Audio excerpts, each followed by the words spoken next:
Welcome. Doctor Shahzad Hashmi आपको खुशामदीद कहता हूँ अपने यूट्यूब के ग्लो एंड ग्रो चैनल पे। आज की वीडियो बड़ी स्पेशल होने जा रही है और इसकी दो वजूहात हैं। एक तो टॉपिक बड़ा बर्निंग इशू है, पॉलीसिस्टिक ओवेरियन सिंड्रोम, घर घर की कहानी, हर दूसरी तीसरी बच्ची की कहानी। और दूसरी बात यह है कि आज हम अपने स्टूडियो में दावत दी है जो इस सब्जेक्ट के कंसल्टेंट हैं, डॉक्टर हुमैरा शाहीन साहबा, अथॉरिटी हैं इस सब्जेक्ट के ऊपर। और आज हम उनसे पूछेंगे कि डॉक्टर साहबा इस बीमारी के बारे में कौम को कुछ बताइए, क्योंकि अब मसला ये है कि क्लिनिकली हम ये देखते हैं कि हर दूसरी तीसरी बच्ची जो हमारे पास आ रही है एडल्टहुड में या जो टीनेजर हैं वो मोटी होती जा रही हैं और आगे चल के उनके अंदर इनफर्टिलिटी के मसाइल आ रहे हैं। तो ये सब कुछ किया धरा पॉलीसिस्टिक ओवेरियन सिंड्रोम का है। तो हमने सोचा कि क्यों ना इस टॉपिक के ऊपर जो अथॉरिटी है उनके साथ बात की जाए। डॉक्टर हुमैरा, अस्सलाम वालेकुम। वालेकुम। से पहले तो मैं बहुत शुक्रगुजार हूँ डॉक्टर शहजाद साहब की, उनकी यूट्यूब चैनल की, जिन्होंने मुझे आज ये मौका दिया कि हम अपनी आवाम तक की बात पहुँचा सकें। मज़े की बात तो ये कि पॉलीसिस्टिक ओवेरियन सिंड्रोम जैसे इसके नाम से है कि ये एक सिंड्रोम है जिसमें बहुत सारी बीमारियाँ शामिल होती हैं। एक नहीं, ये मुरक्कब है बीमारियों का। और ये शुरू कब से होता है, आपका पहला सवाल। जब एक बच्ची अपनी माँ के पेट में होती है और हमल होता है बच्ची का ही, तो वो बच्ची हम माँ के हमल के पेट में यूट्रस में ही डिसाइड हो जाता है कि इस बच्ची को पॉलीसिस्टिक ओवेरियन सिंड्रोम हो सकता है। मायने कि अगर माएँ अपनी खुराक में निशास्ते वाली खुराक ज़्यादा खाती हैं, चलती फिरती कम है, तो उनके हमल जो उनको फीमेल बेबी पेट में बच्ची होती है उसे पॉलीसिस्टिक ओवेरियन सिंड्रोम हो जाता है। हमल के दौरान ही। और जो बच्ची पैदा होती है तो उसके अंदर ये जीन्स में होता है, उसको विरासत में मिलता है। दूसरी बात ये कि पॉलीसिस्टिक ओवेरियन सिंड्रोम में ऐसा कुछ सिस्ट नहीं होती। जो बैज़ादानी है, जिसको हम इंग्लिश में ओवरी कहते हैं, बैज़ादानी के अंदर जो बैज़ा होते हैं या जिन्हें अंडा कहते हैं, वो 10-12 से ज़्यादा बन जाते हैं।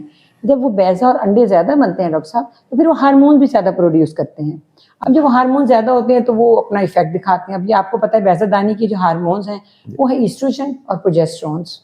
जब ये ज़्यादा होते हैं बॉडी फैट बनती है, तो सबसे पहले तो ये वजन को बढ़ाना चाहिए। पर बड़ी होती हैं तो वो अपनी खुराक में निशास्ता, सफ़ेद आटा, नूडल्स, चावल ये खुराक खाती है। उससे क्या होता है कि हार्मोन्स का लेवल बढ़ जाता है। पहले थोड़ा सा मोटा होना शुरू होती हैं, माएँ नोटिस नहीं लेती फैमिली। फिर ये मोटापा बढ़ते बढ़ते पेट पे चर्बी, उनके कोलों पर चर्बी आना शुरू हो जाती है। और रिजल्ट क्या होता है, हार्मोन का लेवल बढ़ते बढ़ते, इंसुलिन का लेवल बढ़ते बढ़ते चेहरे पर बाल आ जाते हैं बच्चियों के हल्के हल्के। और बाल आने के बाद दाने शुरू हो जाते हैं, एक्ने और सबसे आखिर में शुरू होता है माहवारी का बेतरतीब होना। मजे की बात यह है कि जब माहवारी बेतरतीब होती है हमारी आंख उस वक्त खुलती है जब पानी सर से गुजर चुका होता है। वजन बढ़ने की वजह से सारे मामला हो जाते हैं, थायराइड के मसाइल आ जाते हैं।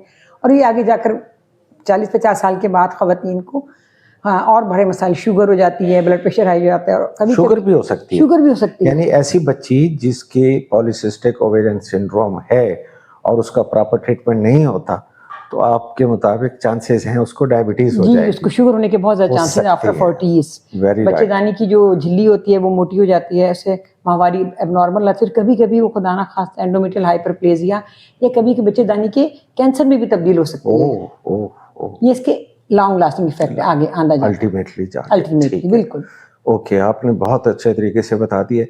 अच्छा, ये फरमाइए कि एक ऐसा पेशेंट जो कि आपसे दूर है, शहर से दूर है, क्योंकि हमारा ये प्रोग्राम जंगलों और देहातों और पहाड़ों में लिख सुनते हैं, क्या कोई ऐसा है अलामतें, एडल्ट यानी 13-14 साल की बच्ची है तो वो डॉक्टर के पास नहीं जाती, उसकी माँ उसको देख के अंदाज़ा लगा ले कि इसके अंदर पॉलीसिस्टिक ओवेरियन सिंड्रोम हो सकती है और मैं इसको लेके डॉक्टर हुमैरा के पास जाऊँ, वो कौन सी अलामतें जो वो आंखों से देखे बगैर टेस्ट के, ब्लड टेस्ट के, वो अंदाज़ा लगा ले कि इसकी ये चीज़ है? बहुत खूबसूरत सवाल डॉक्टर साहब आपका, क्योंकि हमारी 80% आबादी देहात में रहती है जी, और या पहाड़ों पर रहते हैं हमारे कोई सलमान में, तो उनके लिए डॉक्टर तक पहुंचना बहुत मुश्किल होता है।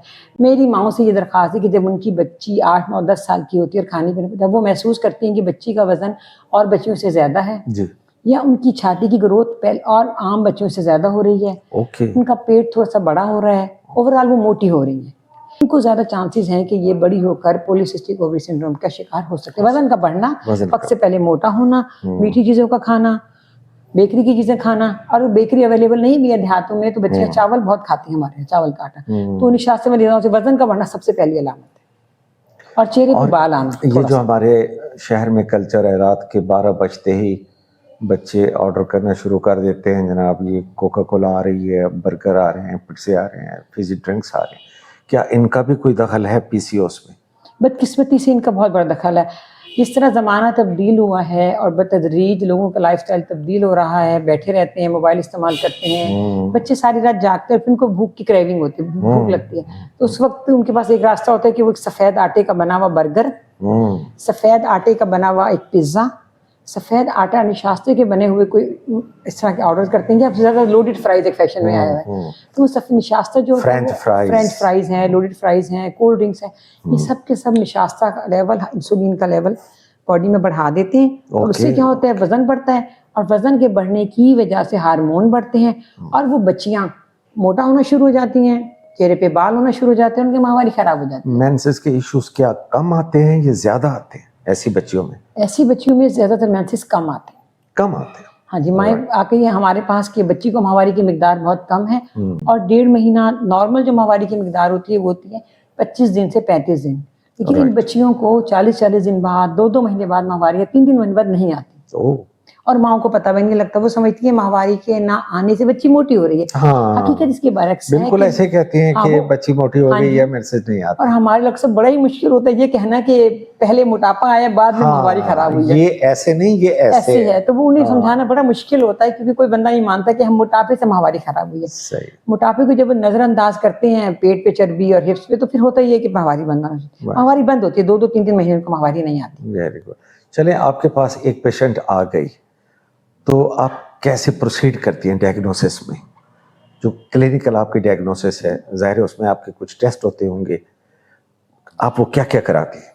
सबसे जो कॉमन डायग्नोसिस होती है वो अल्ट्रासाउंड पर करते हैं। राइट। जैसे ही अल्ट्रासाउंड करते हैं तो उसमें पानी की थैलियां नहीं होती, जो उनकी अंडेदानियां होती हैं, ओवरीज, उनका साइज बड़ा होता है, उनमें छोटे छोटे हमें दाने मोती की तरह नजर आते हैं। तो इसके बाद हम उसी वक्त आपको अंदाजा हो जाता है, ये ऑलमोस्ट डायग्नोज हो जाता है। बिल्कुल। बच्चियों में बालों की ग्रोथ बहुत ज्यादा होती है, माएँ कहती हैं दाढ़ी की तरह आ गए हैं, मर्दों की तरह हिर्सुटिज्म, बाल ग्रोथ बहुत ज्यादा होती है उनकी। हम फिर स्टेजिंग करने के बाद किसी पेशेंट में हम वो टेस्ट कराते हैं, लेकिन पॉलीसिस्टिक ओवरी सिंड्रोम के लिए हिस्ट्री इन्वेस्टिगेशन के बाद हम 2 टेस्ट कराते हैं, एलएच का लेवल करा लेते हैं, एफएसएच की जरूरत नहीं होती। लुटेरेंस हार्मोन अगर 10 से ज्यादा है, अमूमन ये ज्यादा होता है, तो इसका मतलब है बच्ची को पीसीओएस है। और अगर हेयर ग्रोथ बहुत ज्यादा है तो हम उसका टेस्टोस्टेरोन का लेवल भी चेक करवा लेते हैं। राइट। टीएसएच और एलएच 2 टेस्ट करवा लें तो इतने काफी, बहुत काफी है। और अल्ट्रासाउंड ठीक है। हिस्ट्री के बाद डायग्नोसिस होगी जनाब, आपने मरीज को बता दिया कि बेटे आपको पॉलीसिस्टिक ओवेरियन सिंड्रोम है। अब आप उस मरीज को क्या बताती हैं कि आप अपना लाइफस्टाइल कैसा रखें, खाने में क्या लें क्या ना लें, और इलाज आप क्या करती हैं?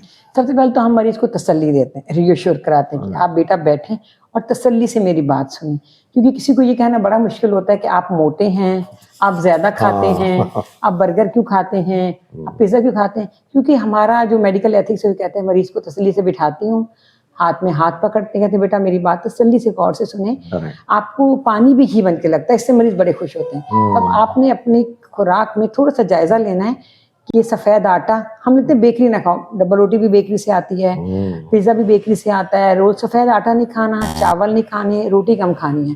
सवाल पर क्या खाएं, कहते हैं अच्छी प्रोटीन डाइट खाएं। प्रोटीन डाइट आप अंडा लें, आप बकरे का गोश्त खाएं, आप गाय का गोश्त खाएं, और वॉक करें, घर में चलें, और कुछ नहीं तो बच्चे से कहते हैं आप यूट्यूब यूज करते हैं, यूट्यूब पे कोई भी आप योगा सीख लें जो आपको पसंद है, डांस करना चाहते हैं, जो भी करना चाहते हैं, उछल कूद हो किसी तरह, ऐसी एक्सरसाइज में आपको पसीना आए अच्छी तरह, अपना वजन कम करें तो आप माशाल्लाह 80% खवातीन जब वजन कम करती है डॉक्टर, उनकी माहवारी भी ठीक हो जाती है और वो कंसीव भी कर लेती है। जी जी बिल्कुल, ये सारी गेम है ही इंसुलिन रेजिस्टेंस की। अब आप क्या ट्रीटमेंट करती हैं अपने लेवल पे? लाइफस्टाइल, वजन कम करें, और अब मेटफॉर्मिन दवाई, metformin with the name of different brand name Glucophage आप दे सकते हैं, इवन टीन एज के बच्चों को भी दे सकते हैं। ये जो मायोइनोसिटोल और कायरोइनोसिटोल आप देती हैं, ये अनमैरिड बच्चियों को भी दिया जा सकता है या शादी के बाद? अनमैरिड बच्चों को भी दे सकते हैं, दिया जा सकता है, बिल्कुल दे सकते हैं। ठीक है जी। डॉक्टर साहब बहुत शुक्रिया आपका कि आपने अपने कीमती वक्त में से हमें कुछ टाइम दिया और हमारे नाज़रीन को और व्यूअर्स को आपने बहुत अच्छी बातें बताई।